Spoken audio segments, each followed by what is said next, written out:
गुरु नानक पद पंकज बंदन पंकज बंदन सिमरो अंगद दुख निकंदन गुरु अमर दास हृदय नित त्याऊं हृदय नित त्याऊं श्री गुरु रामदास गुण गुरु अर्जन विघ्नन के नाशक विघ्नन के नाशक श्री हर गोबिंद सुमत प्रकाशक श्री हर राय नमो कर जोरी नमो श्री हर कृष्ण मनाऊं बहोरी गुरु तेग बहादुर परम कृपाला परम कृपाला श्री गुरु गोबिंद सिंह बिसाला तरो तरा पर पुन पुन सीसा पुन पुन सीसा मंदो बार बार जगदीसा एक अंकारा सतगुरु प्रसाद सच होए वाहिगुरु जी की फतेह है विनाशन सोए वाहिगुरु जी की फतेह है विनाशन सोए दोहरा असबेदी वासी तलवंडी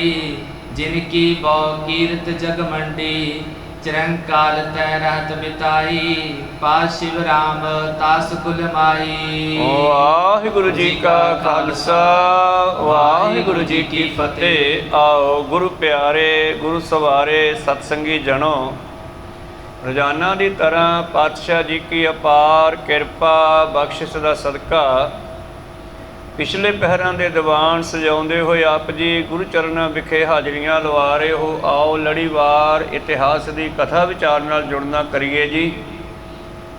आपां विचारां सरवण कर रहे हैं धन गुरु नानक देव महाराज जी का अवतार किसे माहौल विच होया, उदों दुनिया की की हालत सी और हुण आपां पहुँचे हाँ कि कित्थे होया। राय भोए की तलवंडी है जिथे वेदी कुल वसदी है। पिछले दिनी आपां बेदी अते सोढियां दा पिछोकड़ संखेप दे विच जाणिया। बेदी ते सोढी किवें पैदा होए। पहला दो लड़ियां चलदियां सन, चंद्रवंशी ते सूरजवंशी। चंद्रवंशी द्वापर युग के अवतार कृष्ण नूं कहा जाता है, सूरजवंशी त्रेते के अवतार रामचंद्र नूं कहा जाता है। और अगे तो अगे चलदियां होया हज़ारां सालां दे बाद गुरु प्यारिओ इन्हां दी कुल विच दो राजे कालकेत काल राय होए। इन्हां दीयां लड़ाइयां होईयां, फिर इन्हां तो सोढी ते बेदी वंश बन गई और सोढी बेदी वंश दे विचों फिर बेदी वंश दे विच हुण पैदा होए हन भाई शिवराम और उन्हां दी घरवाली सुपत्नी है माता बनारसी। इन्हां दे घर दो पुत्र मेहता कालू ते चाचा लालू जिन्हां नूं असीं कहंदे हां वो पैदा होए आ।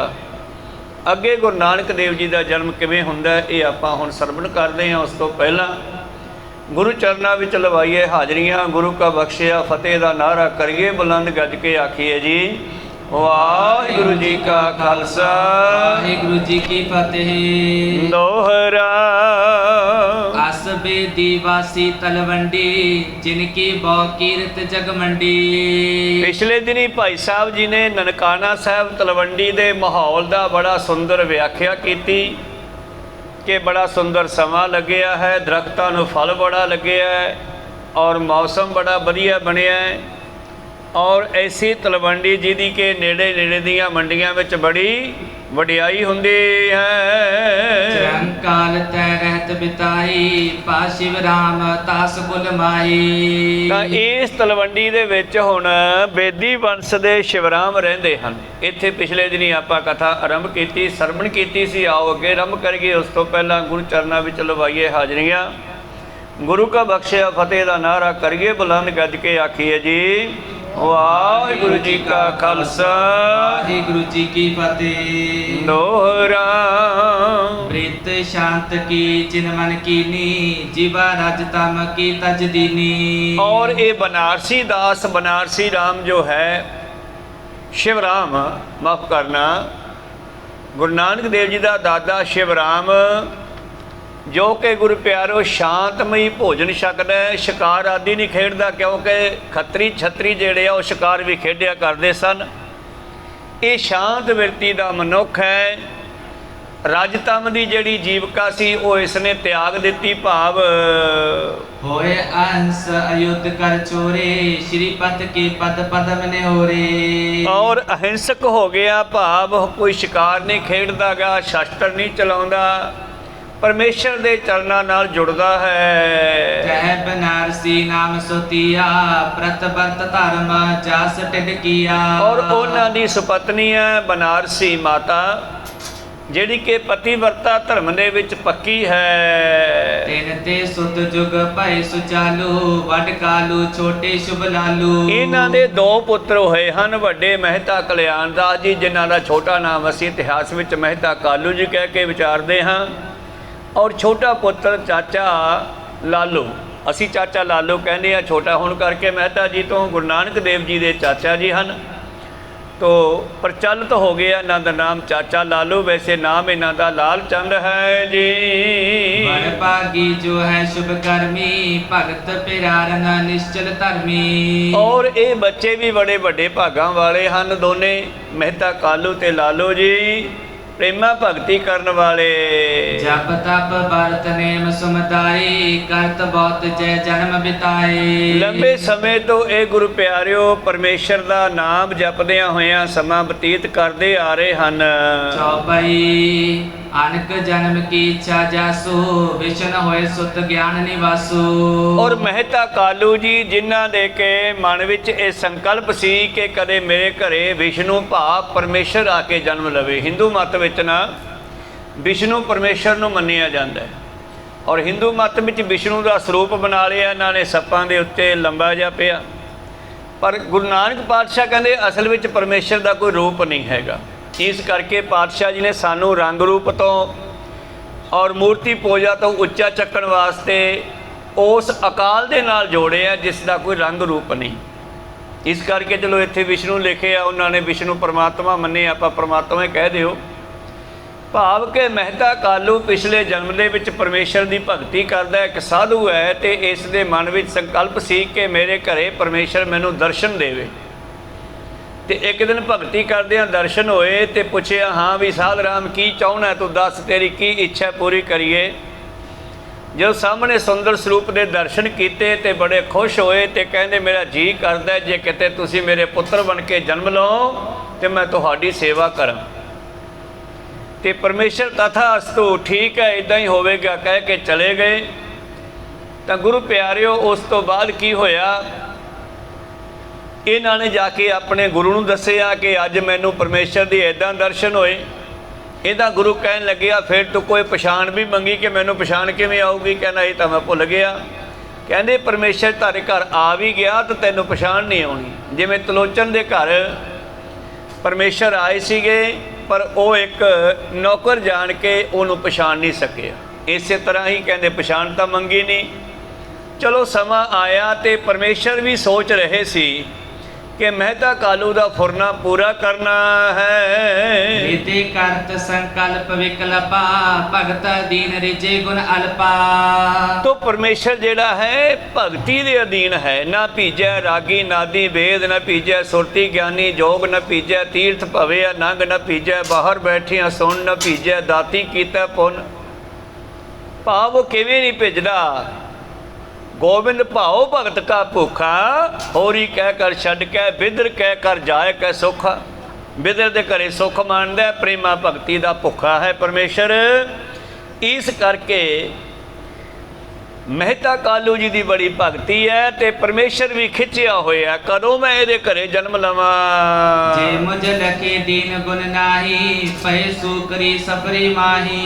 ਹੁਣ ਮਹਿਤਾ ਕਾਲੂ ਜੀ ਆਪਣੇ ਤਪ ਸਮੇਂ ਅਰਦਾਸਾਂ ਕਰਿਆ ਕਰਦੇ ਸੀ ਵਾਹਿਗੁਰੂ ਪਰਮੇਸ਼ਰ ਨੂੰ ਕਿ ਜੇ ਤੂੰ ਇਹ ਸਮਝੇ ਕਿ ਮੇਰੇ ਵਿੱਚ ਕੋਈ ਗੁਣ ਨਹੀਂ ਹੈ, ਤੇ ਜਿਹੜੇ ਤੂੰ 24 ਅਵਤਾਰ ਧਾਰੇ, ਸੂਕਰ ਦਾ ਭਾਵ ਸੂਰ ਦਾ ਜਨਮ ਧਾਰਿਆ ਇੱਕ ਵਾਰੀ ਸਫਰੀ ਮੱਛ ਦਾ ਜਨਮ ਧਾਰਿਆ, ਇੱਕ ਵਾਰੀ ਤੂੰ ਕਛੂ ਦਾ ਰੂਪ ਧਾਰਿਆ, ਭਾਵ ਇਹਨਾਂ ਜੂਨਾਂ ਦੇ ਵਿੱਚ ਤੂੰ ਆ ਕੇ ਸੰਸਾਰ ਦਾ ਭਲਾ ਕਰਦਾ ਰਿਹਾ। कामठी आदिक बिमत को जाती, तिनके जन्म लीन जग ख्याति। ਸੰਸਾਰ ਦੇ ਭਲੇ ਵਾਸਤੇ ਤੂੰ ਇਹੋ ਜਿਹੇ ਸਰੀਰ ਵੀ ਧਾਰਨ ਕਰਦਾ ਰਿਹਾ। प्रेम डोर सो करे अकरनी, कीरत बिमल वेद इम बरनी। ਔਰ ਵੇਦਾਂ ਗ੍ਰੰਥਾਂ ਵਿੱਚ ਤੇਰੀ ਸਿਫਤ ਕੀਤੀ ਗਈ ਹੈ ਕਿ ਪ੍ਰੇਮ ਦਾ ਵੱਜਿਆ ਹੋਇਆ ਤੂੰ ਉਹ ਵੀ ਕਰ ਲੈਣਾ ਜਿਹੜਾ ਨਹੀਂ ਕਰਨਾ ਹੁੰਦਾ। ਜਿਹੜਾ ਸੰਸਾਰ ਕਹੇ ਨਾ ਵੀ ਇਹ ਕਿਵੇਂ ਕਰ ਦੂਗਾ ਯਾਰ ਰੱਬ, ਤੂੰ ਕਹਿੰਦੇ ਉਹ ਵੀ ਕਰ ਦੇਣਾ। ਜਿਵੇਂ ਗੁਰੂ ਹਰਰਾਜ ਜੀ ਨੂੰ ਇੱਕ ਮਾਤਾ ਯਾਦ ਕਰਦੀ ਹੈ ਕਿ ਕਦੇ ਮੇਰੇ ਘਰ ਮੈਂ ਇੱਥੋਂ ਪ੍ਰਸ਼ਾਦਾ ਛਕ ਲੈਣਾ, ਤੇ ਰੋਜ਼ 2 ਪਰੌਠੇ ਬਣਾ ਕੇ ਰੱਖਦੀ ਆ। ਤੇ ਇੱਕ ਦਿਨ ਗੁਰੂ ਹਰਰਾਜ ਜੀ ਸਿੰਘਾਂ ਨੂੰ ਆਪਣੇ ਫੌਜ ਨੂੰ ਕਹਿਣ ਲੱਗੇ ਵੀ ਚਲੋ ਜੰਗਲਾਂ ਨੂੰ ਜਾਣ ਲੱਗੇ ਆ ਸ਼ਿਕਾਰ ਖੇਡਣ ਲਈ। ਜੀਵਾਂ ਨੂੰ ਮਾਰਦੇ ਨਹੀਂ ਸੀ ਹਰਰਾਜ ਜੀ, ਉਹਨਾਂ ਨੂੰ ਭਜਾ ਕੇ ਫੜ ਲੈਂਦੇ ਤੇ ਇੱਕ ਜਗ੍ਹਾ ਬਣਾਈ ਸੀ, ਉੱਥੇ ਲਿਆ ਕੇ ਰੱਖਦੇ, ਬੜਾ ਪਿਆਰ ਕਰਦੇ ਸੀ ਜਾਨਵਰਾਂ ਨੂੰ। ਕਹਿਣ ਲੱਗੇ ਤੁਸੀਂ ਇੱਧਰ ਦੀ ਚੱਲੋ ਤੇ ਮੈਂ ਇਹ ਗਲੀ ਵਿੱਚ ਦੀ ਆਉਣਾ। ਤੇ ਥੋੜੀ ਦੂਰ ਖੜ ਗਈ ਫੌਜ, ਤੇ ਪਾਤਸ਼ਾਹ ਗੇਟ ਦੇ ਬਾਹਰ 'ਚ ਖੜ ਕੇ ਕਹਿਣ ਲੱਗੇ ਮਾਤਾ ਜੀ ਭੁੱਖ ਲੱਗੀ ਆ, ਜੇ ਪ੍ਰਸ਼ਾਦਾ ਬਣਿਆ। ਤੇ ਮਾਈ ਨੂੰ ਕੁਛ ਨਹੀਂ ਸੁੱਝਿਆ, ਉਵੇਂ ਜਿਵੇਂ 2 ਪਰੌਠੇ ਹੱਥ ਵਿੱਚ ਫੜ ਕੇ ਬਾਹਰ 'ਚ ਆ ਗਈ। ਕਈ ਦਿਨਾਂ ਦੀ ਅਰਦਾਸ ਕਰਦੀ ਸੀ। ਪਾਤਸ਼ਾਹ ਜੀ ਨੇ ਉਸੇ ਤਰ੍ਹਾਂ ਘੋੜੇ 'ਤੇ ਬੈਠੇ ਬੈਠੇ ਉਹ ਪਰੌਠੇ ਫੜੇ, 2 ਪ੍ਰਸ਼ਾਦੇ ਫੜੇ ਤੇ ਬੈਠੇ ਬੈਠੇ ਛਕ ਲਏ ਔਰ ਮਾਤਾ ਦੀ ਇੱਛਾ ਪੂਰੀ ਕਰਤੀ। ਕੁਝ ਦਿਨਾਂ ਦੇ ਬਾਅਦ ਸਿੱਖਾਂ ਨੇ ਸੋਚਿਆ ਵੀ ਗੁਰੂ ਸਾਹਿਬ ਨੂੰ ਇਸ ਵੇਲੇ ਭੁੱਖ ਲੱਗਦੀ ਆ, ਤੇ ਆਪਾਂ ਨਾ ਜੰਗਲ ਵਿੱਚ ਜਾਂਦੇ ਹੋਏ ਪ੍ਰਸ਼ਾਦਾ ਲੈ ਜਾ ਕਰੀਏ ਬਣਾ ਕੇ। ਉਹ ਪ੍ਰਸ਼ਾਦਾ ਲੈ ਕੇ ਬਣਾ ਕੇ ਜਦੋਂ ਸਮਾਂ ਜਿਹਾ ਹੋਇਆ ਕਹਿਣ ਲੱਗੇ ਜੀ ਪ੍ਰਸ਼ਾਦਾ ਛਕ ਲਓ। ਤੁਰੇ ਜਾਂਦੇ ਕਹਿੰਦੇ, ਬਾਦਸ਼ਾਹ ਕਹਿੰਦੇ ਯਾਰ ਕਿਤੇ ਬੈਠ ਬੂਠ ਕੇ ਛਕਾਂਗੇ, ਐਂ ਕੋਈ ਛਕਿਆ ਜਾਂਦਾ? ਕਹਿੰਦੇ ਪਰਸੋਂ ਮਾਈ ਦੇ ਘਰ ਤਾਂ ਖੜੇ ਖੜੇ ਛਕ ਲਈ। ਕਹਿੰਦੇ ਉਹ ਗੱਲ ਹੋਰ ਸੀ, ਕਹੋ ਸਤਨਾਮ। ਉਹ ਗੱਲ ਹੋਰ ਸੀ, ਐਂ ਤਾਂ ਬਿਦਰ ਦੇ ਘਰੇ ਕੇਲਿਆਂ ਦੇ ਛਿਲਕੇ ਵੀ ਖਾ ਗਿਆ ਸੀ, ਕਹੋ ਸਤਨਾਮ। ਉਹ ਮਾਈ ਵੀ ਇੰਨੀ ਆਨੰਦ ਵਿੱਚ ਚਲੀ ਗਈ, ਡੁੱਬ ਗਈ, ਸੁੱਧ ਬੁੱਧ ਮਾਰੀ ਗਈ। ਸੁੱਧ ਮੈਂ ਨਾ ਸੁੱਧ ਰਹੇ ਹੋ, ਗਿਆਨ ਮੈਂ ਨਾ ਗਿਆਨ ਰਹੇ ਹੋ, ਧਿਆਨ ਮੈਂ ਨਾ ਧਿਆਨ ਰਹੇ ਹੋ। ਜਦੋਂ ਐਸੀ ਕਿਰਪਾ ਹੁੰਦੀ ਹੈ ਨਾ, ਬੰਦੇ ਨੂੰ ਅਕਲ ਨਹੀਂ ਰਹਿੰਦੀ ਮੈਂ ਕੀ ਕਰਾਂ ਕੀ ਨਾ ਕਰਾਂ। ਕ੍ਰਿਸ਼ਨ ਜੀ ਚਾਣਚੱਕ ਉਹਨਾਂ ਦੇ ਘਰ ਗਏ, ਉਹ ਬੜੀ ਖੁਸ਼ ਹੋਈ, ਮੈਂ ਕਿੱਥੇ ਬਿਠਾਵਾਂ ਕੀ ਛਕਾਵਾਂ। ਉਹ ਛਕਾਉਣਾ ਯਾਦ ਰਹਿ ਗਿਆ, ਘਰੇ ਕੇਲੇ ਪਏ ਸੀਗੇ ਤੇ ਛਿਲ ਛਿਲ ਕੇ ਫੜਾਉਣ ਲੱਗੀ। ਖਾਣ ਵਾਲੀ ਫਲੀ ਸਿੱਟ ਦਿੰਦੀ ਆ ਤੇ ਛਿਲਕਾ ਫੜਾ ਦਿੰਦੀ ਆ, ਕਹੋ ਸਤਨਾਮ। ਕ੍ਰਿਸ਼ਨ ਜੀ ਨੇ ਦੇਖਿਆ ਵੀ ਇਹ ਤਾਂ ਧਿਆਨ ਮਗਨ ਹੋ ਗਈ ਹੈ। ਔਰ ਪਰਮੇਸ਼ਰ ਚਾਹੁੰਦਾ ਹੈ ਮਤ ਕੋਈ ਮਨ ਮਿਲਤਾ ਬਿਲਮਾਵੇ। ਜੇ ਕਿਸੇ ਦਾ ਧਿਆਨ ਜੁੜਿਆ ਹੋਵੇ ਨਾ, ਉਹਨੂੰ ਤੋੜਨਾ ਨਹੀਂ ਚਾਹੀਦਾ। ਆਪਣੇ ਵੀ ਕੰਮ ਦੀ ਗੱਲ ਆ, ਜਦੋਂ ਆਪਾਂ ਸਤਸੰਗ ਵਿੱਚ ਆ ਕੇ ਬੈਠੀਏ ਨਾ, ਤੇ ਕਿਸੇ ਦੇ ਨਾਲ ਤੁਸੀਂ ਟੱਚ ਨਹੀਂ ਹੋਣੇ ਚਾਹੀਦੇ, ਕਹੋ ਸਤਨਾਮ। ਕਿਉਂਕਿ ਪਤਾ ਨਹੀਂ ਕੋਈ ਜੁੜਿਆ ਬੈਠਾ ਹੋਵੇ ਰੱਬ ਦੇ ਨਾਲ ਆਨੰਦ ਲੈ ਰਿਹਾ ਹੋਵੇ, ਤੇ ਤੁਸੀਂ ਆ ਕੇ ਕਹਿੰਦੇ ਹੋ ਉਹ ਪਰਾਂ ਹੋਈ ਮਾੜਾ ਜਾ, ਉਹ ਡਿਸਟਰਬ ਕਰ ਦਿੰਦੇ ਹੋ। ਇੱਥੇ ਆਉਂਦਿਆਂ ਕਿਸੇ ਨਾਲ ਟੱਚ ਨਹੀਂ ਕਰਨਾ, ਬੋਝ ਕੇ ਆਸਾ ਪਾਸਾ ਵੇਖ ਕੇ ਬੈਠਣਾ ਚਾਹੀਦਾ, ਕਹੋ ਸਤਨਾਮ। ਉਹ ਵੀ ਚੁੱਪ ਕਰਕੇ ਖੜੇ ਰਹੇ, ਛਿਲਕਾ ਹੱਥ 'ਚ ਫੜ ਕੇ ਚੱਬਣ ਲੱਗੇ ਉਹਨੂੰ। ਇੰਨੇ ਬਾਹਰੋਂ ਬਿਦਰ ਆ ਗਿਆ। ਬਿਦਰ ਨੇ ਵੇਖਿਆ ਥੱਲੇ 3-4 ਫਲੀਆਂ ਕੇਲੇ ਦੀਆਂ ਸਿੱਟੀਆਂ ਪਈਆਂ, ਹੱਥ ਵਿੱਚ ਛਿਲਕਾ ਚੱਬੀ ਜਾਂਦੇ ਆ। ਉਹ ਚਾਣਚੱਕ ਨਾ ਉਹ ਭਲੀਏ ਮਾਨਸੇ ਮਹਾਰਾਜ ਨੂੰ ਛਿਲਕੇ ਖਵਾਈ ਜਾਂਦੀ ਆ। ਉਹਦਾ ਵੀ ਧਿਆਨ ਟੁੱਟਿਆ ਵੀ ਹੈ ਕੀ ਹੋ ਗਿਆ। ਕ੍ਰਿਸ਼ਨ ਜੀ ਨੇ ਵੀ ਧਿਆਨ ਖੋਲ੍ਹਿਆ,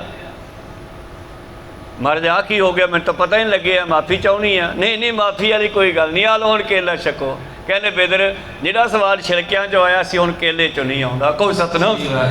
ਪ੍ਰੇਮ ਦੀ ਗੱਲ ਹੈ। ਗੋਬਿੰਦ ਭਾਉ ਭਗਤ ਕਾ ਭੁੱਖਾ, ਹੋਰੀ ਕਹਿ ਕਰ ਛੱਡ ਕੇ, ਬਿਦਰ ਕਹਿ ਕਰ ਜਾਏ ਕੇ ਸੁੱਖਾ। ਖੈਰ ਅੱਗੇ ਚੱਲੀਏ। ਕਹਿੰਦੇ ਤੂੰ ਤਾਂ ਪ੍ਰੇਮ ਦਾ ਵੱਜਿਆ ਹੋਇਆ, ਕਈ ਵਾਰੀ ਉਹ ਵੀ ਕਰ ਦੇਣਾ ਜਿਹੜਾ ਨਹੀਂ ਕਰਨ ਯੋਗ ਹੁੰਦਾ।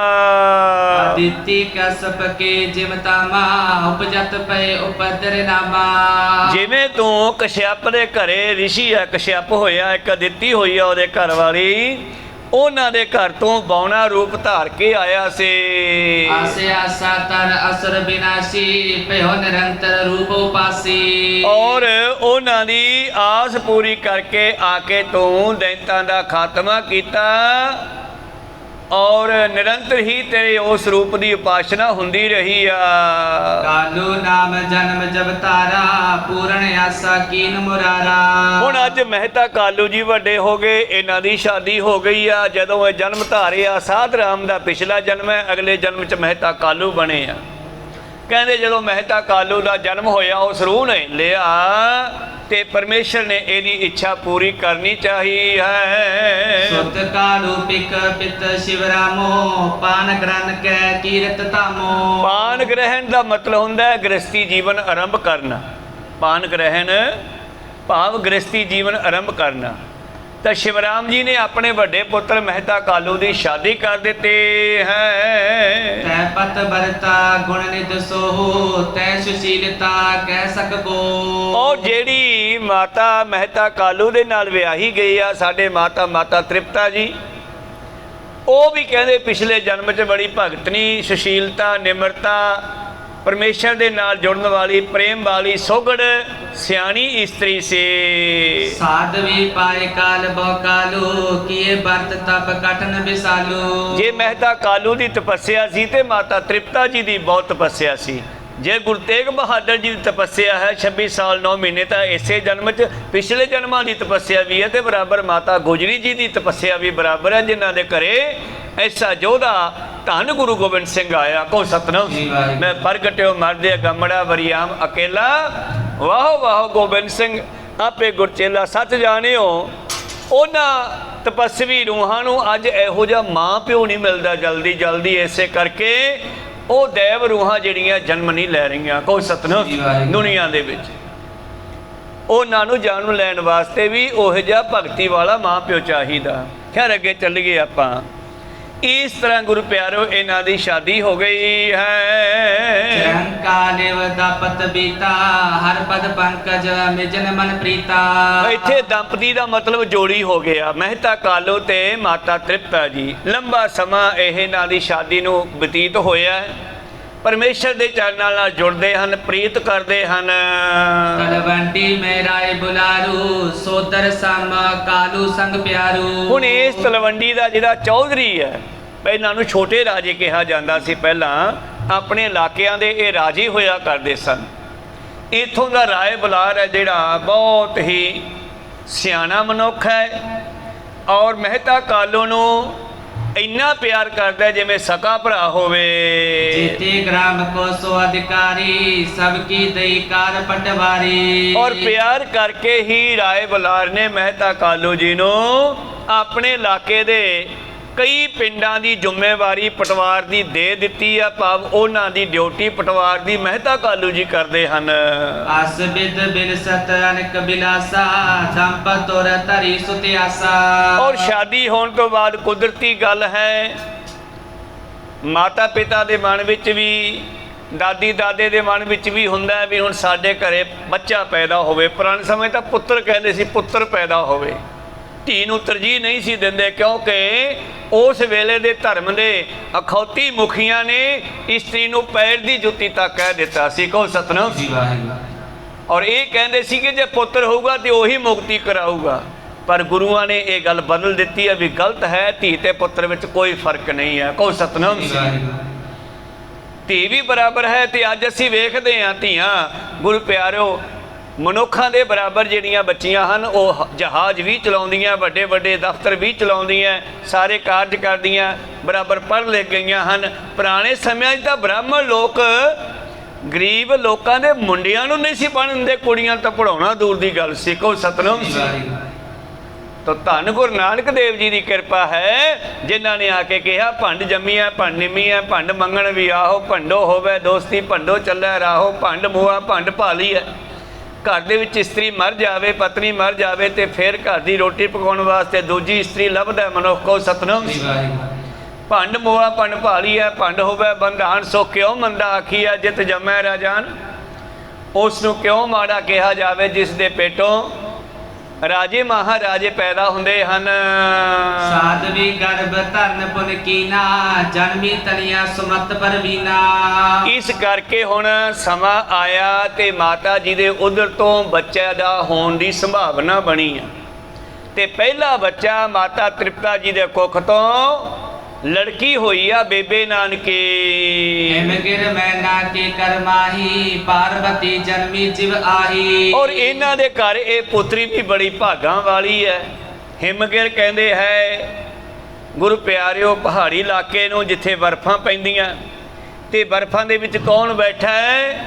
ਸ਼ਿਵ ਤੇ ਪਾਰਵਤੀ।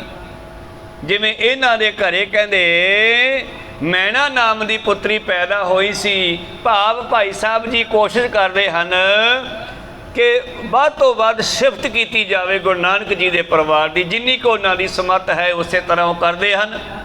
ਭਾਵ ਬੇਬੇ ਨਾਨਕੀ ਜਿਹੜੀ ਹੈ ਇਹ ਵੀ ਭਜਨ ਬੰਦਗੀ ਵਾਲੀ ਤਪੱਸਿਆ ਵਾਲੀ ਬੱਚੀ ਆ, ਕਿਉਂਕਿ ਸਭ ਤੋਂ ਪਹਿਲਾਂ ਬਾਬੇ ਨਾਨਕ ਨੂੰ ਅਗਰ ਪਛਾਣਿਆ ਤੇ ਬੇਬੇ ਨਾਨਕੀ ਨੇ ਪਛਾਣਿਆ ਸੀ ਕਿ ਇਹ ਨਾ ਪਰਮੇਸ਼ਰ ਹੈ, ਕੋਈ ਆਮ ਮਨੁੱਖ ਨਹੀਂ ਹੈ। ਕਹੋ ਸਤਨਾਮ। ਬੇਬੇ ਨਾਨਕੀ ਨੇ ਪਛਾਣਿਆ ਸੀ।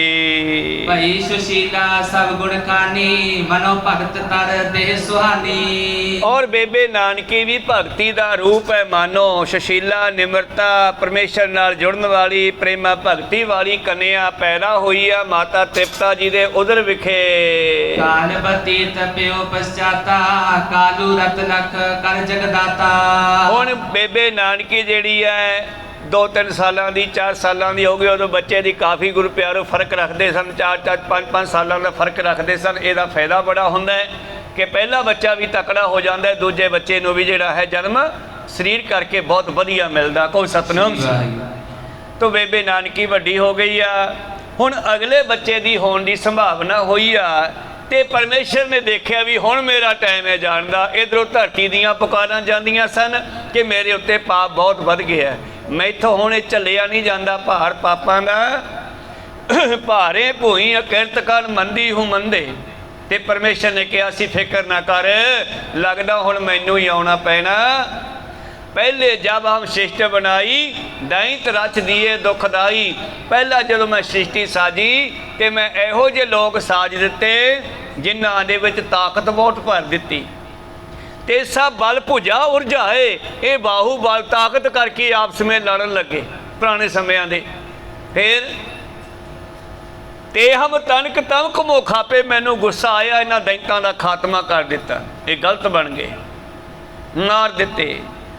ਤਿਨਕੀ ਠੌਰ ਦੇਵਤਾ ਥਾਪੇ, ਉਹਨਾਂ ਦੀ ਥਾਂ ਤੇ ਫਿਰ ਥੋੜਾ ਮੈਂ ਬੁੱਧੀ ਵਾਲੇ ਮਨੁੱਖ ਤਿਆਰ ਕੀਤੇ ਜਿਨ੍ਹਾਂ ਦੁਨੀਆ ਦੇਵਤਾ ਕਹਿੰਦੀ ਹੈ।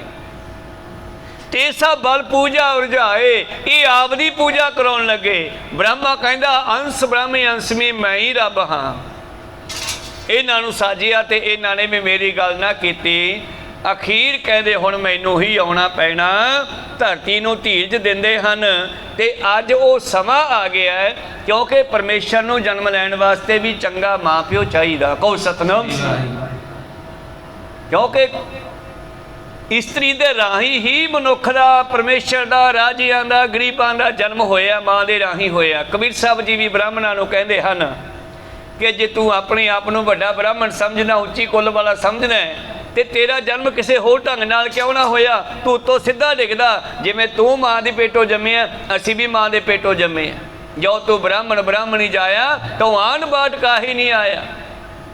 ਤੁਮ ਕਤ ਬ੍ਰਾਹਮਣ ਹਮ ਕਤ ਸੂਦ, ਹਮ ਕਤ ਲੋਹੂ ਤੁਮ ਕਾ ਦੁੱਧ। ਸਾਡੇ ਖੂਨ ਵਗਦਾ, ਤੇਰੇ ਦੁੱਧ ਵਗਦਾ।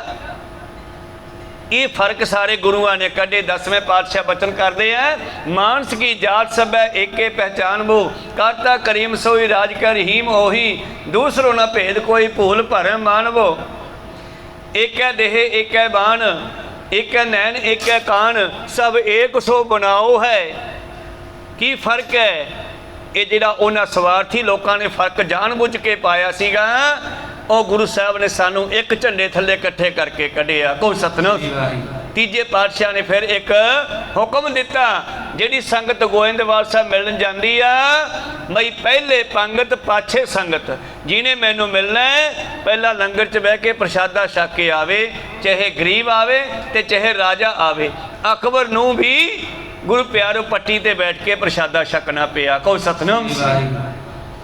ਪਰ ਉਹਨੂੰ ਪਤਾ ਲੱਗਿਆ ਵੀ ਇੱਥੇ ਪਾਵਰ ਬੜੀ ਆ। ਅੱਗੇ ਚੱਲ ਗਏ ਆਪਾਂ, ਤਾਂ ਉਹ ਸਮਾਂ ਆਇਆ ਪਰਮੇਸ਼ਰ ਦੇ ਆਉਣ ਦਾ, ਤੇ ਅੱਜ ਪਰਮੇਸ਼ਰ ਨੇ ਆਉਣ ਦਾ ਖਿਆਲ ਕੀਤਾ ਹੈ। ਹੋਵੋ ਪੁੱਤਰ ਤਾਸ ਮੈਂ ਜਾਈ, ਅਸ ਵਿਚਾਰ ਆਏ ਸਰਸਾਈ। ਹਾਂ, ਇਹ ਸੋਚ ਕੇ ਜਗ ਰਾਈ, ਜਗਤੀ ਦੇ ਮਾਲਕ, ਸ੍ਰਿਸ਼ਟੀ ਦੇ ਮਾਲਕ, ਇਹ ਸੋਚ ਕੇ ਹੁਣ ਦੁਨੀਆ ਵਿੱਚ ਪ੍ਰਗਟ ਹੋਣ ਦਾ ਵਿਉਂਤ ਬਣਾਉਂਦੇ ਆ ਮਾਤਾ ਦੇ ਰਾਹੀਂ, ਮਾਤਾ ਤ੍ਰਿਪਤਾ ਦੇ ਰਾਹੀਂ। ਦੋਤੀਆ ਗਰਭ ਕੋ ਧਾਰਨ ਕੀਨਾ, ਪਤ ਬ੍ਰਤ ਧਰਮ ਜਸ ਮਨ ਲੀਨਾ।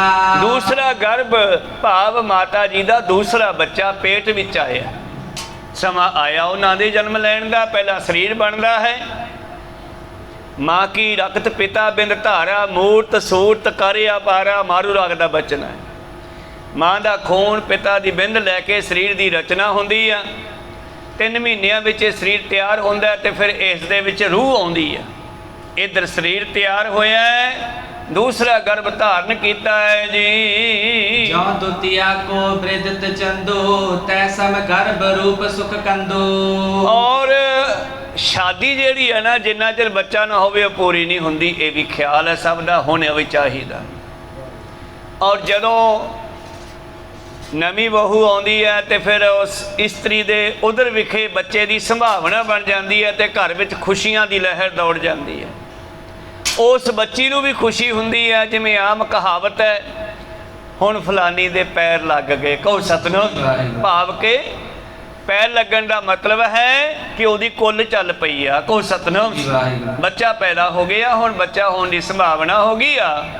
ਇਹ ਆਮ ਬੀਬੀਆਂ ਦੇ ਆਮ ਜੇ ਬਚਨ ਮੈਂ ਸਾਂਝੇ ਕਰਦਾ ਤੁਹਾਡੇ ਨਾਲ। ਤੋ ਇਸ ਤਰ੍ਹਾਂ ਗੁਰੂ ਪਿਆਰਿਓ, ਹੁਣ ਮਾਤਾ ਜੀ ਨੂੰ ਬੜੀ ਖੁਸ਼ੀ ਹੁੰਦੀ ਹੈ।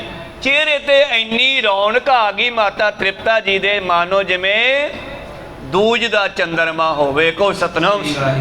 ਜਿਵੇਂ ਦੁਤੀਆ ਦੂਜ ਤੋਂ ਚੱਲਦਾ ਹੈ ਚੰਦਰਮਾ ਤੇ ਪੂਰਨਮਾਸ਼ੀ ਤੇ ਪਹੁੰਚਦਾ ਹੈ, ਔਰ ਪੂਰਨਮਾਸ਼ੀ ਦੇ ਚੰਦਰਮਾ ਦੀ ਨਿਆਈ ਚਿਹਰੇ ਤੇ ਚਮਕ ਆਈ ਹੈ ਮਾਤਾ ਜੀ ਦੇ। ਜਦ ਭੂਖਨ ਸਕਲ ਉਤਾਰੇ, ਤਬ ਸੁੰਦਰਤਾ ਅਦ ਕੋ ਜਾਰੇ। ਔਰ ਗੁਰੂ ਪਿਆਰੋ, ਸੁੰਦਰਤਾ ਗਹਿਣਿਆਂ ਨਾਲ ਜਾਂ ਸ਼ਿੰਗਾਰਾਂ ਨਾਲ ਜਾਂ ਵਸਤਰਾਂ ਨਾਲ ਨਹੀਂ ਹੈ। ਅਸਲ ਵਿੱਚ ਮਾਤਾ ਦੀ ਸੁੰਦਰਤਾ ਬੱਚਿਆਂ ਕਰਕੇ ਆ। ਕਹੋ ਸਤਨਾਮ। ਇੱਕ ਬੱਚਾ ਖੇਡ ਰਿਹਾ, ਅਕਬਰ ਦੇਖ ਕੇ ਬੀਰਬਲ ਨੂੰ ਕਹਿੰਦਾ, ਆਹ ਬੱਚਾ ਕਿਹਦਾ ਯਾਰ, ਕਾਲਾ ਜਿਹਾ। ਬੀਰਬਲ ਕਹਿੰਦਾ, ਇਹਦੀ ਮਾਂ ਨੂੰ ਪੁੱਛੋ। ਇਹ ਕਾਲਾ? ਉਹਦੀ ਮਾਂ ਨੂੰ ਲੱਭਿਆ। ਕਿਹਦਾ ਪੁੱਤਰ ਹੈ ਭਾਈ, ਮਾਂ ਨੂੰ ਮਿਲੇ। ਮਾਤਾ ਤੇਰੇ ਬੱਚੇ ਦਾ ਰੰਗ ਤਾਂ ਕਾਲਾ ਹੈ। ਕਹਿੰਦੀ ਨਹੀਂ, ਕਾਲਾ ਨਹੀਂ ਹੈਗਾ, ਮੇਰੇ ਪੁੱਤ ਵਰਗਾ ਤਾਂ ਪੋਤੀ ਕੋਈ ਨਹੀਂ। ਕਹੋ ਸਤਨਾਮ। ਭਾਵ ਮਾਂ ਨੂੰ ਇੰਨੀ ਖੁਸ਼ੀ ਸ਼ਿੰਗਾਰਾਂ ਨਾਲ ਨਹੀਂ ਹੁੰਦੀ, ਹਾਰ ਸ਼ਿੰਗਾਰ ਨਾਲ ਨਹੀਂ ਹੁੰਦੀ, ਜਿੰਨੀ ਬੱਚੇ ਦੇ ਜਨਮ ਨਾਲ ਹੁੰਦੀ ਹੈ। ਤੇ ਮਾਤਾ ਤ੍ਰਿਪਤਾ ਜੀ ਦੇ ਹਿਰਦੇ ਵਿੱਚ ਵੀ ਉਹ ਖੁਸ਼ੀ ਜਿਹੜੀ ਹੈ ਝਲਕਾਰੇ ਮਾਰਦੀ ਹੈ। ਅੰਦਰ ਖੁਸ਼ੀ ਹੋਵੇ ਤੇ ਚਿਹਰੇ ਤੇ ਖੁਸ਼ੀ ਦਿਖਾਈ ਦਿੰਦੀ ਹੈ, ਅੰਦਰ ਚਿੰਤਾ ਹੋਵੇ ਤੇ ਚਿਹਰਾ ਕਾਲਾ ਪੀਲਾ ਦਿਖਾਈ ਦਿੰਦਾ। ਕਹੋ ਸਤਨਾਮ। ਅੰਦਰਲੀ ਖੁਸ਼ੀ ਹੀ ਬਾਹਰ ਚਿਹਰੇ ਤੇ ਆਉਂਦੀ ਹੈ। ਇਸ ਕਰਕੇ ਸਰੀਰ ਦੀ ਸੁੰਦਰਤਾ ਗਹਿਣਿਆਂ ਨਾਲ ਨਹੀਂ ਹੈ। ਘਰ ਦੇ ਵਿੱਚ ਸਾਰਾ ਖਾਣ ਪੀਣ ਦਾ ਸਮਾਨ ਹੋਵੇ, ਸਾਰੇ ਸ਼ਿੰਗਾਰ ਹੁਣ ਢਾਡੀ ਗਾਇਆ ਕਰਦੇ ਆ, ਕਦੇ ਸ਼ਿੰਗਾਰ ਨਾ ਪੂਰਾ ਹੋਵੇ ਜੇ ਗਲ ਲਾਲਾਂ ਦਾ ਹਾਰ ਨਾ ਹੋਵੇ। ਕਹੋ ਸਤਨਾਮ। ਭਾਵ ਲਾਲਾਂ ਤੋਂ ਭਾਵ ਹੀਰਿਆਂ ਦਾ ਨਹੀਂ। ਜੇ ਕਹਿੰਦੇ ਗੋਦ ਵਿੱਚ ਬੱਚਾ ਨਾ ਹੋਵੇ, ਮੋਢੇ ਤੇ ਰੱਖਿਆ ਬੱਚਾ ਉਠਾਇਆ ਹੋਇਆ, ਉਹਨਾਂ ਚਿਰ ਸ਼ਿੰਗਾਰ ਪੂਰਾ ਨਹੀਂ ਹੁੰਦਾ ਮਾਂ ਦਾ। ਕਹੋ ਸਤਨਾਮ। ਦੂਜੇ ਸ਼ਿੰਗਾਰ ਨਾ ਹੋਣ, ਬੱਚਾ ਹੋਵੇ ਤੇ ਸਾਰੇ ਸ਼ਿੰਗਾਰ ਉਹਦੇ ਹੋ ਗਏ। ਕਹੋ ਸਤਨਾਮ। ਇਸ ਕਰਕੇ ਮਾਤਾ ਤ੍ਰਿਪਤਾ ਜੀ ਦੇ ਹਿਰਦੇ ਵਿੱਚ ਬੜਾ ਆਨੰਦ ਹੈ। ਦੂਸਰੇ ਬੱਚੇ ਦੀ ਸੰਭਾਵਨਾ ਜਦ ਹੋਈ ਜੀ। ਕਾਲੂ ਤੇ ਬੈਸੇ ਜਿਸ ਅੰਦਰ, ਅਤ ਸ਼ੋਭਾ ਸੋ ਲੱਗੇ ਸੋ ਸੁੰਦਰ। ਹੁਣ ਜਿੱਥੇ ਮਾਤਾ ਤ੍ਰਿਪਤਾ ਕਮਰੇ ਵਿੱਚ ਬੈਠ ਜਾਂਦੀ ਹੈ, ਉਹ ਹੀ ਕਮਰਾ ਸੋਹਣਾ ਲੱਗਦਾ। ਅਸਲ ਦੇ ਵਿੱਚ ਨਾ ਇਹ ਸਾਰੀ ਸੁੰਦਰਤਾ ਭਾਈ ਸਾਹਿਬ ਜੀ ਕਹਿੰਦੇ ਪਰਮੇਸ਼ਰ ਦੇ ਆਉਣ ਦੀ ਆ। ਪਰਮੇਸ਼ਰ ਮਾਤਾ ਦੀ ਉਦਰ 'ਚ ਆ ਗਿਆ ਹੈ, ਪਰ ਉਸ ਦੇ ਝਲਕਾਰੇ ਉਹਦੇ ਚਿਹਰੇ ਤੋਂ ਪਹਿਲੇ ਪੈਣ ਲੱਗ ਪਏ ਹਨ। ਜਿਸ ਕਮਰੇ ਵਿੱਚ ਬਹਿੰਦੀ ਹੈ ਉੱਥੇ ਕਹਿੰਦੇ ਰੋਸ਼ਨੀਆਂ ਹੋ ਜਾਂਦੀਆਂ। ਸੁਨ ਸਦੇਹ ਕਰੇ ਜਿਨ ਕੋ ਕੋਟ ਬ੍ਰਹਮੰਡ ਸੋਭਦਾ ਜੋ। ਸ਼ੰਕਾ ਨਾ ਕਰ ਲਿਓ ਮੇਰੀ ਗੱਲ ਤੇ। ਭਾਈ ਸੰਤੋਖ ਸਿੰਘ ਕਹਿੰਦੇ ਸ਼ੰਕਾ ਨਾ ਕਰਿਓ ਵੀ ਮੈਂ ਕਹਿਤਾ ਵੀ ਕਮਰੇ ਵਿੱਚ ਬੈਠ ਗਈ ਤੇ ਕਮਰੇ 'ਚ ਪ੍ਰਕਾਸ਼ ਹੋ ਗਿਆ। ਤੁਸੀਂ ਕਹੋ ਵੀ ਉੱਥੇ ਕਿਹੜਾ ਲਾਈਟਾਂ ਲਾਤੀਆਂ ਮਾਤਾ ਨੇ। ਅਸਲ ਦੇ ਵਿੱਚ ਨਾ ਇਹ ਅੰਦਰਲੀ ਖੁਸ਼ੀ ਹੈ। ਜਿਸ ਘਰ ਦੇ ਵਿੱਚ ਕਰੋੜਾਂ ਬ੍ਰਹਿਮੰਡਾਂ ਦਾ ਮਾਲਕ ਆ ਰਿਹਾ ਹੈ ਉਸ ਘਰ ਵਿੱਚ ਐਸੀ ਗੁਰੂ ਪਿਆਰਿਓ ਜਿਹੜੀ ਹੈ ਆਨੰਦਮਈ ਰੋਸ਼ਨੀ ਕਿਵੇਂ ਨਹੀਂ ਹੋਵੇਗੀ। ਕਹਿ ਨਿਵਾਸ ਕੀਨੋ ਜੈਥਾਈ ਕਿਉਂ ਨਾ ਹੋਏ ਤੈ ਸ਼ੋਭ ਸਵਾਈ। ਜਿੱਥੇ ਪਰਮੇਸ਼ਰ ਨੇ ਆਉਣਾ ਹੋਵੇ ਉਸ ਘਰ ਦੇ ਵਿੱਚ ਕਿਉਂ ਨਾ ਸ਼ੋਭਾ ਹੋਵੇਗੀ। ਚੌਪਈ ਜਾ ਦਿਨ ਤੇ ਆਏ ਜਗ ਸੁਆਮੀ ਪਏ ਸਲਪੁਰ ਮੈਂ ਜੋ ਬਾਮੀ। ਔਰ ਜਿਸ ਦਿਨ ਤੋਂ ਪਰਮੇਸ਼ਰ ਨੇ ਮਾਤਾ ਜੀ ਦੇ ਉਧਰ ਵਿਖੇ ਆਉਣਾ ਕੀਤਾ, ਹਜੇ ਜਨਮ ਨਹੀਂ ਹੋਇਆ, ਉਦੋਂ ਪਹਿਲਾਂ ਦੀ ਗੱਲ ਭਾਈ ਸਾਹਿਬ ਕਹਿ ਰਹੇ ਆ।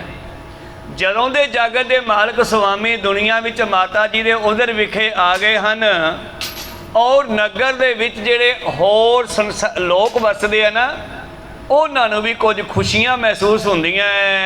ਸੋਚ ਸੰਤੋਖ ਧਰਮ ਸਤ ਕਰਨਾ ਅਸ ਸ਼ੁਭ ਕਰਮ ਮੈਂ ਆਚਰਨਾ।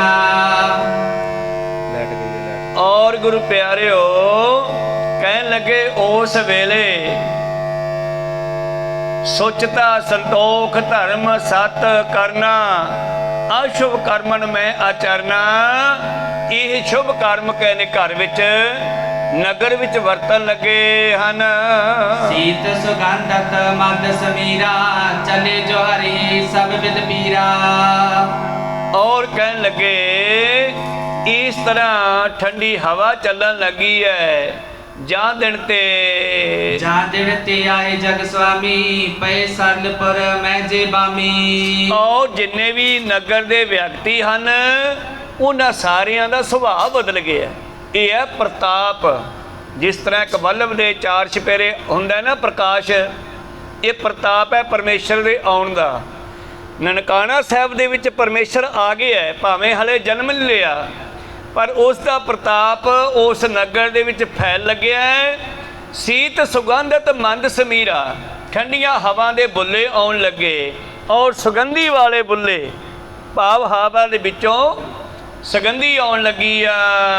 ਸੋਚ ਸੰਤੋਖ ਧਰਮ ਸਤ ਕਰਨਾ ਅਸ ਸ਼ੁਭ ਕਰਮਨ ਮੈਂ ਹੈ ਚਰਨਾ। ਔਰ ਨਗਰ ਨਿਵਾਸੀ ਲੋਕ ਬਿੰਗੇ ਟੇਢੇ ਵੀ ਸਿੱਧੇ ਰਸਤੇ ਚੱਲ ਪਏ ਹਨ। ਗਲਤ ਚੱਲਣ ਵਾਲਿਆਂ ਦੇ ਵੀ ਸੁਭਾਅ ਬਦਲਨੇ ਸ਼ੁਰੂ ਹੋਏ। ਸੀਤ ਸੁਗੰਧਤ ਮੰਦ ਸਮੀਰਾ ਚਲੇ ਜੋ ਹਰੀ ਸਭ ਵਿਦ ਪੀਰਾ। ਔਰ ਠੰਡੀ ਸੁਗੰਧਤ ਹਵਾ ਦੇ ਬੁੱਲੇ ਆਉਂਦੇ ਆ।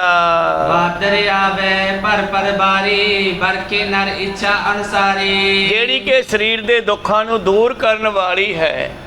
ਔਰ ਇਸ ਇਲਾਕੇ ਦੇ ਵਿੱਚ ਬੱਦਲ ਆਉਣ ਲੱਗੇ, ਭਾਵ ਜਿਹੜਾ ਕਹਿੰਦੇ ਆ ਵੀ ਕਾਲ ਖਤਮ ਹੋ ਗਿਆ, ਮੀਂਹ ਪੈਣ ਲੱਗੇ, ਬੱਦਲ ਵੀ ਪਾਣੀ ਲੈ ਲੈ ਕੇ ਆਉਣ ਲੱਗੇ। ਮਾਨੋ ਪਰਮੇਸ਼ਰ ਦੇ ਆਉਣ ਤੋਂ ਪਹਿਲਾਂ ਛਿੜਕਾਅ ਕਰਨਾ ਹੋਵੇ, ਜਿਵੇਂ ਕੋ ਸਤਨਾਮ। ਭਾਵ ਕੁਦਰਤ ਜਿਹੜੀ ਆ ਸਾਰੀ ਖੁਸ਼ ਹੋ ਰਹੀ ਆ। ਧਰਤੀ ਫੀਲਿੰਗ ਲੈ ਲਈ ਆ, ਕੁਦਰਤ ਫੀਲਿੰਗ ਲੈ ਰਹੀ ਆ ਕਿ ਹੁਣ ਸਾਡੇ ਉੱਤੇ ਜਿਹੜਾ ਪਾਪਾਂ ਦਾ ਭਾਰ ਵਧਿਆ ਉਹਨੂੰ ਦੂਰ ਕਰਨ ਵਾਲਾ ਪਰਮੇਸ਼ਰ ਜਲਦੀ ਜਨਮ ਲੈ ਰਿਹਾ ਹੈ। ਫੂਲੇ ਫਲੇ ਬ੍ਰਿਕ ਸਮਦਾਏ ਜਨ ਆਨੰਦਤਾ ਬਾਹਰ ਆਏ। ਔਰ ਗੁਰੂ ਪਿਆਰਿਓ ਦਰਖਤਾਂ ਨੂੰ ਫਲਾਂ ਵਾਲਿਆਂ ਨੂੰ ਬੜਾ ਫੁੱਲ ਲੱਗਣ ਲੱਗੇ, ਫੁੱਲਾਂ ਤੋਂ ਬਾਅਦ ਫਲ ਲੱਗਦੇ ਆ, ਜਿਹਨੂੰ ਅਸੀਂ ਮਾਲਵੇ ਦੇ ਵਿੱਚ ਕਹਿੰਦੇ ਆ ਐਤਕੀ ਸਮਾਂ ਬੜਾ ਵਧੀਆ ਲੱਗਿਆ। ਪਰਮੇਸ਼ਰ ਦੇ ਆਉਣ ਕਰਕੇ ਕਹਿੰਦੇ ਸਮਾਂ ਬੜਾ ਵਧੀਆ ਲੱਗਣ ਲੱਗਿਆ। ਔਰ ਕੁਦਰਤ ਦੇ ਵਿੱਚੋਂ ਇਹ ਚੀਜ਼ ਦੱਸਦੀ ਹੈ ਕਿ ਪਰਮੇਸ਼ਰ ਜਿਹੜਾ ਆਨੰਦ ਦੇਣ ਆ ਰਿਹਾ ਹੈ ਉਹ ਪ੍ਰਗਟ ਹੋ ਰਿਹਾ ਹੈ। ਅੰਤਰ ਤਿਨਕੇ ਪਈ ਅਮੇਹੂ ਮਨੋ ਨਰਨ ਦਿਖਰਾਵੇ ਤੇਉ। ਔਰ ਫੁੱਲਾਂ ਤੋਂ, ਦਰਖਤਾਂ ਤੋਂ, ਕੁਦਰਤ ਤੋਂ, ਬਨਸਪਤੀ ਤੋਂ ਵੀ ਖੁਸ਼ੀ ਝੱਲੀ ਨਹੀਂ ਜਾਂਦੀ, ਉਹਨਾਂ ਦੇ ਵਿੱਚੋਂ ਵੀ ਪ੍ਰਗਟ ਹੋ ਕੇ ਫੁੱਲਾਂ ਫਲਾਂ ਦੇ ਰੂਪ ਵਿੱਚ ਦਿਖਾਈ ਦੇ ਰਹੀ ਹੈ। ਔਰ ਉਹ ਖੁਸ਼ੀ ਮਾਤਾ ਤ੍ਰਿਪਤਾ ਦੇ ਅੰਦਰੋਂ ਵੀ ਜ਼ਾਹਰ ਹੋ ਕੇ ਚਿਹਰੇ ਤੋਂ ਚਮਕਾਂ ਮਾਰ ਰਹੀ ਹੈ। ਚਿਤ ਸੋਹਤ ਤਰ ਨਵ ਸਭ ਜਾਈ ਜੇ ਉਰ ਸਭ ਤੇ ਅਦਕ ਵਧਾਈ। ਔਰ ਗੁਰੂ ਪਿਆਰਿਓ ਧਰਤੀ ਹਰੀ ਭਰੀ ਹੋ ਰਹੀ ਹੈ, ਸਬਜਾਈ ਹੁੰਦੀ ਹੈ ਹਰੀ ਭਰੀ। ਜਦੋਂ ਮੀਂਹ ਪੈ ਜਾਂਦਾ ਹਰੀ ਹੋ ਜਾਂਦੀ ਹੈ। ਧਰਤੀ ਵੀ ਸੋਹਣੀ ਲੱਗਣ ਲੱਗੀ ਹਰੀ ਭਰੀ ਹੋ ਕੇ। ਜੇ ਉਰ ਸਭ ਤੇ ਅਧਿਕ ਵਧਾਈ, ਮਾਨੋ ਕਿ ਸਾਰਿਆਂ ਦੇ ਹਿਰਦੇ ਵਿੱਚ ਵਧਾਈਆਂ ਵੱਜਣ ਲੱਗੀਆਂ। जट जंगम तलवंड आनंदो, पापर वेश जब को सुख कंदो। ਸੁਖ ਕੰਦੂ ਭਾ ਪਰਮੇਸ਼ਰ ਸੁੱਖਾਂ ਦਾ ਘਰ। ਜਦੋਂ ਦਾ ਇਸ ਮਾਤ ਲੋਕ ਵਿੱਚ ਤਲਵੰਡੀ ਦੇ ਵਿੱਚ ਆਇਆ ਨਾ, ਜੜ ਤੇ ਜੰਗਮ, ਜੜ ਹੁੰਦੀ ਆ ਬਨਸਪਤੀ, ਜੰਗਮ ਹੁੰਦੀ ਆਪਾਂ ਸਾਰੇ ਤੁਰਨ ਫਿਰਨ ਵਾਲੇ। ਕਹਿੰਦੇ ਸਾਰੇ ਆਨੰਦ ਵਿੱਚ ਆ ਰਹੇ ਹਨ ਜਿੱਦਣ ਦਾ ਪਰਮੇਸ਼ਰ ਨੇ ਮਾਤਾ ਤ੍ਰਿਪਤਾ ਜੀ ਦੇ ਉਧਰ ਵਿਖੇ ਆਉਣਾ ਕੀਤਾ ਹੈ। अस जस बीत गए दस मासा, सरद सुंदरी इंद प्रकाशा। ਖੈਰ ਭਾਈ ਸਾਹਿਬ ਜੀ ਸੰਖੇਪ ਵਿੱਚ ਕਹਿੰਦੇ ਇਉਂ ਚੱਲਦੇ ਚੱਲਦੇ ਪਤਾ ਨਹੀਂ ਲੱਗਿਆ ਕਦੋਂ 10 ਮਹੀਨੇ ਬਤੀਤ ਹੋ ਗਏ। ਬੱਚੇ ਦੇ ਜਨਮ ਲੈਣ ਦਾ ਪੂਰਾ ਸਮਾਂ 10 ਮਹੀਨੇ ਹੈ। ਤਾਂ ਗੁਰੂ ਪਿਆਰੋ ਹਰਗੋਬਿੰਦ ਸਾਹਿਬ ਜੀ ਨੇ ਵੀ 10 ਮਹੀਨਿਆਂ ਬਾਅਦ ਜਨਮ ਲਿਆ। 10ਵੀਂ ਮਾਸੀ ਬਾਲਕ ਜਨਮ ਲਿਆ। ਪਾਤਸ਼ਾਹ ਪੰਜਵੇਂ ਪਾਤਸ਼ਾਹ ਨੇ ਬਾਣੀ ਵਿੱਚ ਰਚਨਾ ਕੀਤਾ ਉਹ ਸ਼ਬਦ ਉਸ ਸਮੇਂ ਦਾ, ਸਤਿਗੁਰ ਸਾਚੈ ਦੀਆ ਭੇਟ ਚਿਰ ਜੀਵਨ ਉਪਜਿਆ ਸੰਜੋਗ। ਇਹ ਸਾਰਾ ਬਚਨ ਪੰਜਵੇਂ ਪਾਤਸ਼ਾਹ ਜੀ ਨੇ ਹਰਗੋਬਿੰਦ ਸਾਹਿਬ ਜੀ ਦੇ ਜਨਮ ਦੇ ਪ੍ਰਥਾਏ ਲਿਖਿਆ ਸੀਗਾ। ਖੈਰ ਅੱਗੇ ਚੱਲ ਗਏ। ਕਹਿੰਦੇ ਉਦੋਂ ਦਾ ਸੰਸਾਰ ਦੇ ਵਿੱਚ ਬੜਾ ਆਨੰਦ ਬਣ ਰਿਹਾ ਹੈ। ਸਮਾਂ ਬਤੀਤ ਹੁੰਦਾ ਗਿਆ, 10 ਮਹੀਨੇ ਮੁੱਕ ਗਏ। ਸਰਦੀ ਦੀ ਰੁੱਤ ਆਰੰਭ ਹੋਈ ਆ। जिमल आकाश सोहे गणतारा, जिम जगयासी उर आचारा। ਔਰ ਆਕਾਸ਼ ਵੀ ਸਾਫ਼ ਹੈ। ਅੱਜ ਸਾਫ਼ ਆਕਾਸ਼ ਦੇ ਵਿੱਚ ਤਾਰੇ ਟਿਮਟਮਾ ਰਹੇ ਆ। ਜਿਵੇਂ ਜਗਿਆਸੂ ਦੇ ਹਿਰਦੇ ਵਿੱਚ ਆਚਾਰ ਚੰਗਾ ਚਾਲ ਚੱਲਣ ਹੁੰਦਾ ਹੈ। ਆਕਾਸ਼ ਵੀ ਸਾਫ਼ ਹੋ ਰਿਹਾ ਹੈ, ਤਾਰੇ ਜਗ ਰਹੇ ਹਨ। निरस मेघ होएगे निज देशु, जिम सत संगत मिटे कलेशु। ਨਿਰਸ ਭਾਵ ਪਾਣੀ ਵਹਾ ਕੇ ਜਿਹੜੇ ਬੱਦਲ ਸਨ, ਮੇਘ ਬੱਦਲ ਜਿਹੜੇ ਬੱਦਲ ਸਨ ਉਹ ਮੀਂਹ ਪਾ ਕੇ ਇਸ ਇਲਾਕੇ ਵਿੱਚ ਹਰਿਆਲੀ ਕਰਕੇ ਖਤਮ ਹੋ ਗਏ, ਚਲੇ ਗਏ, ਅਲੋਪ ਹੋ ਗਏ। ਜਿਵੇਂ ਸਤਸੰਗ ਦੇ ਆਇਆ ਕਲੇਸ਼ ਮਿਟ ਜਾਂਦੇ ਹਨ, ਉਸੇ ਤਰ੍ਹਾਂ ਇਸ ਨਗਰ ਦੇ ਵਿੱਚੋਂ ਸਾਰੇ ਦੁੱਖ ਦੂਰ ਹੋ ਰਹੇ ਨੇ। और जमास की पूर्णमासी, हर कीरत सो जोन प्रकाशी। ਤੋਂ ਪ੍ਰਚਲਿਤ ਸਮੇਂ ਦੇ ਮੁਤਾਬਕ ਭਾਈ ਸਾਹਿਬ ਜੀ ਕਹਿੰਦੇ ਕੱਤਕ ਦੀ ਪੂਰਨਮਾਸੀ ਹੈ।